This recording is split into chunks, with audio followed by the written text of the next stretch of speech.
నమస్తే. Welcome to Bhupal sisters baby chef channel.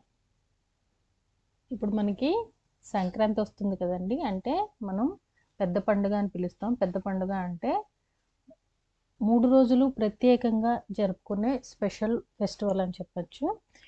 ఈ సంక్రాంతి పండుగ స్పెషల్ స్టార్ట్ అయ్యేటప్పుడు ఫస్ట్ డే వచ్చి భోగి అంటారు. ఈ భోగి పండగకి భోగి అనే పేరు ఎందుకు వచ్చింది, అసలు ఆ రోజు ఏమేం చేస్తాము, మన సాంప్రదాయాలు ఆచారాలు ఏంటి అనేది ఈరోజు తెలుసుకుందాము. భోగి అనేది 4 రోజుల పొంగల్ పండుగ, అంటే మకర సంక్రాంతి అని అంటారు. మనం తెలుగులో భోగి అంటే తమిళ వాళ్ళు పోకే అని పిలుస్తారు ఈ పండుగని. పండుగలో మొదటి రోజు అయిన ఈ రోజున భోగి అని పిలుస్తారు.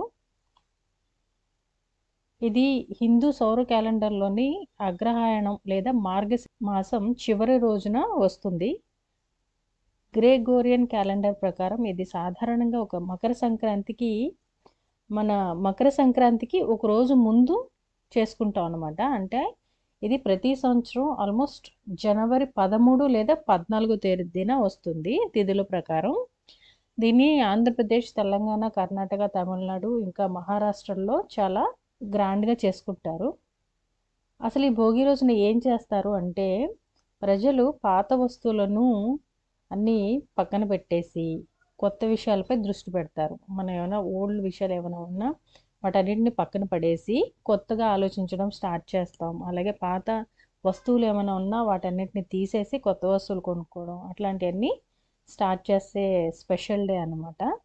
ఈ రోజున ఏం చేస్తారంటే, తెల్లవారుజామున ప్రజలు మన ఇంట్లో వేస్ట్గా పడి ఉన్న, అంటే పనికిరానివి ఏమైనా ఉంటాయి కదండి, చెక్క ఇంకా ఎక్స్ట్రా సామాన్ ఏమైనా ఉన్నా కూడా, ఈ వుడ్ ఫర్నిచర్ అవన్నీ ఉంటాయి కదా, అవన్నీ కూడా తీసుకెళ్ళి భోగి మంటల్లో వేసి వెలిగించడం అనేది మనం ఎప్పుడో పురాతనం నుంచి, మన తాతల అమ్మమ్మల కాలం నుంచి కూడా అదే చేస్తారు. ఇలా చేయడం వల్ల ఈ ఏడాదికి సంబంధించిన లెక్కలన్నీ అక్కడితో క్లోజ్ అయిపోయి నెక్స్ట్ నుంచి కొత్తగా అన్ని లెక్కలు స్టార్ట్ అవుతాయి. అంటే రోజు పంట తొలి రోజు కొత్త ఖాతాలు ప్రారంభం అవుతాయి అన్నట్టు దానికి చిహ్నంగా చేస్తారు. యాక్చువల్గా మన హిందూ మత విశ్వాసాల ప్రకారం సూర్య భగవానుడు ధనుసు రాశి నుంచి మకర రాశిలోకి ప్రవేశించే సమయాన్ని మకర సంక్రాంతి అంటారు. ఈ పండుగకి సరిగ్గా ఒక రోజు ముందు, అంటే సంక్రాంతికి ముందు రోజు చేసుకునే పండుగనే భోగి పండుగ అంటాము. ఈ పవిత్రమైన తెల్లవారుజామున, అంటే ఈ రోజు పొద్దుటే ఎర్లీ మార్నింగ్ నిద్ర లేచి భోగి మంటలు వేస్తారు అనే విషయం మనందరికీ తెలుసు కదా. అది ఏంటి అంటే, స్పెషల్గా ఆ రోజు ఎర్లీగా లేచి అందరూ భోగి మంటలు వేసుకొని ఆ భోగి మంట నీళ్ళతో స్నానం చేస్తాం. అదే రోజు చిన్నారుల మీద, అంటే చిన్న చిన్న పిల్లలు ఉంటారు కదండి, ఒక 5 years లోపు పిల్లలు, వాళ్ళకి భోగి పళ్ళు అని పోస్తారు. భోగి పళ్ళు అంటే మనకి రేక్కాయలు అంటాం కదా, చిన్న రేక్కాయలు, వాటిని చిన్నపిల్లల మీద పైనుంచి వేస్తారు. ఆ పళ్ళును మనకి పువ్వులు వేసి చక్కగా చుట్టుపక్కల చిన్నపిల్లలందరినీ పిలిచి, చిన్నపిల్లలకి ఎలా అంటే వాళ్ళకి బర్త్డే చేసినంత హ్యాపీగా మనం దాన్ని సెలబ్రేట్ చేస్తాము. అలాగే భోగి రోజు సాయంత్రం సమయంలో బొమ్మల కొలువు కూడా చేస్తారు. అంటే రకరకాల బొమ్మలు మనం అంటే ఆల్రెడీ కలెక్ట్ చేసి పెట్టుకున్న బొమ్మలన్నీ కూడా ఒక బొమ్మల కొలువులాగా రాజుల్ని స్టేజ్ వైజెస్ పెట్టి చేస్తారనమాట. అప్పుడు మన చుట్టుపక్కల వాళ్ళని పేరెంటంలాగా పిలిచి తాంబూలాలు అవన్నీ కూడా ఇచ్చుకుంటారు. అలాగే సరిగ్గా భోగి రోజు మంటలు ఎందుకు వేస్తారో, అసలు భోగికి ఆ పేరు ఎలా వచ్చిందంటే, దీని వెనుక చాలా స్టోరీస్ ఉన్నాయి. ఈ వన్ ఆఫ్ ద స్టోరీ ఏంటి అంటే, శాస్త్రీయ కారణాల ప్రకారం సూర్యుడు దక్షిణాయన కాలంలో భూమికి దూరంగా ఉండడంతో ఉష్ణోగ్రతలు తగ్గిపోయి చలి తీవ్రత పెరుగుతుంది. అంటే ఆల్మోస్ట్ మనకి సూర్యుడు చాలా భూమి నుంచి దూరంగా వెళ్తాడంట. అప్పుడు దూరంగా వెళ్ళడం వల్ల మనకి చలి పెరుగుద్ది. సో భోగి రోజున చలి ఎక్కువగా ఉంటుంది కాబట్టి ఈ వాతావరణాన్ని తట్టుకోవడానికి దక్షిణాయనంలో తాము పడిన కష్టాలు బాధలను కూడా తట్టుకునేందుకు ఉత్తరాయణ కాలంలో సుఖ సంతోషాలను కోరుకుంటూ భోగి మంటలు వేస్తారంట. అర్థమైంది కదండి. చలి ఎక్కువ ఉంటుంది కాబట్టి తెల్లవారుజామున లేచి మనం భోగి మంట వేసుకొని ఆ మంట దగ్గర చుట్టూరు అందరం చేరి దాన్ని చలి కాగుతూ చలిని మనం కంట్రోల్ చేసుకుంటా, ఇంకా మన పాత బాధలన్నీ కూడా పోవాలి, ఆ మంటల్లో కలిసిపోవాలి, మన ఓల్డ్ ఆలోచనలన్నీ పోయి మనం కొత్తగా లైఫ్ స్టార్ట్ చేయాలని కోరుకుంటూ భోగి మంటలు వేస్తాము. భోగి అనేది భుగ్ అనే సంస్కృత పదం నుంచి వచ్చింది అని చరిత్ర ద్వారా తెలుస్తుంది. భోగం అంటే సుఖం. పురాణాల ప్రకారం శ్రీరంగనాథ స్వామిలో గోదాదేవి లీనమై భోగాన్ని పొందిందని, దానికి సంకేతంగానే భోగి పండుగ ఆచరణలో వచ్చినట్లు పెద్దలు చెప్తారు. మరో కథనం మేరకు అంటే ఇంకో స్టోరీ ఏంటి అంటే, శ్రీ మహావిష్ణువు వామనుడి అవతారంలో వచ్చి బలిచక్రవర్తిని పాతాళంలోకి తొక్కింది కూడా భోగి రోజునే అని, ఇంకోవైపు చంద్రుడు పొగరును అణచివేస్తూ గోవర్ధన పర్వతం ఎత్తిన పవిత్రమైన రోజు కూడా భోగి రోజే అని పెద్దలు చెప్తారు. అంతేకాదు రైతుల కోసం ఈశ్వరుడు నందిని భూమికి పంపిన పవిత్రమైన రోజునే భోగి రోజు అని, అందుకే ఈరోజు భోగి పండుగ జరుపుకుంటారని అంటారు. అంటే రకరకాల స్టోరీస్ ఉన్నాయి. ఏ స్టోరీలో అయినా కూడా ఆ రోజు వాళ్ళు స్పెషల్గా మనం మన లాంగ్వేజ్లో చెప్పుకోవాలంటే హ్యాపీనెస్ వచ్చిన రోజు. సో అంతే, భోగం కలిగిన రోజు కాబట్టి భోగి అని అంటారని రకరకాల స్టోరీస్ ఉన్నాయి.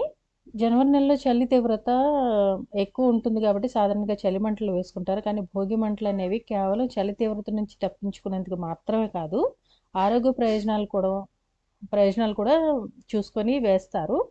సంక్రాంతి పండుగకి సరిగ్గా 4 రోజుల ముందు ధనుర్మాసం ప్రారంభమవుతుంది. ఈ సమయంలో ఇంటి ముందు పెట్టిన గొబ్బెమ్మలను పిడకలుగా చేస్తారు. వాటిని భోగి మంటల్లో వేస్తారు. వీటిని కాల్చడం వల్ల గాలి శుద్ధి అవుతుంది, సూక్ష్మక్రిములు నశిస్తాయి, మనకు శ్వాసకోశకు సంబంధించిన అనేక రోగాల నుంచి ఉపశమనం కలిగిస్తుంది. అంటే మనం పేడ ఉంటుంది కదండి, పేడని పిడకల్లాగా చేసి దాన్ని భోగి మంటల్లో వేస్తారు. ఆ పిడకల్లో కూడా రకరకాలు వేస్తారు. చిన్నప్పుడు అయితే అమ్మమ్మ వాళ్ళ ఇంటి దగ్గర వాటిల్లో గోశాలలో అక్కడ నుంచి పేడ తీసుకొచ్చి చక్కగా ఒక 1 వీక్ ముందు నుంచే ఈ ఫెస్టివల్ హడావిడి స్టార్ట్ అయిపోద్ది.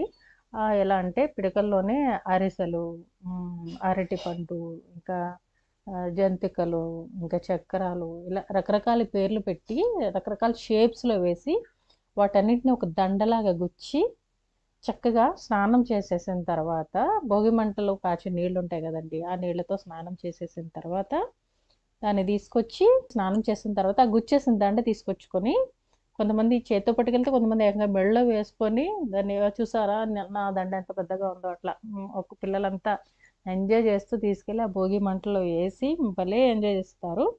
ఆ రోజు కొత్త బట్టలు వేసుకొని, నువ్వేం కొత్త బట్టలు వేసావు, నేనేం కొత్త బట్టలు వేసాను, ఇట్లా మన చుట్టాలందరూ కూడా కలుస్తారనమాట అప్పుడు.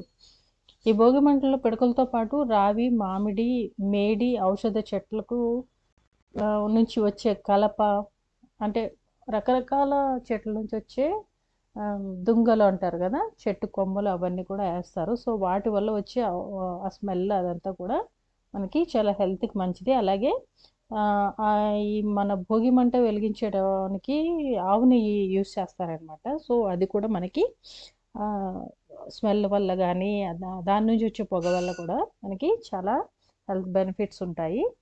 ఆవు నెయ్యి, ఆవు పిడకలు మంటలో వేయడం వల్ల శక్తివంతమైన గాలి విడుదలవుతుంది. అందుకే భోగి మంటలను ప్రతి పల్లెటూరులో ఖచ్చితంగా చేస్తారు. ఈ మధ్య స్టైలిష్గా మనం ఏం దొరికితే అది వేసేస్తున్నాం, కానీ యాక్చువల్గా చేసే పద్ధతి ఇది. అంతేకాదు ఊళ్ళో ఉండే అందరినీ, కులాలకు అతీతంగా అందరినీ ఒకే చోట చేర్చి ఐకమత్యం పెంచడంలో కూడా భోగి ఎంతగానో ఉపయోగపడుతుంది. అగ్నిదేవుడిని ఆరాధిస్తూ వాయుదేవునికి గౌరవం ఇచ్చినట్టు కూడా ఈ పండుగ రోజు భావిస్తారు.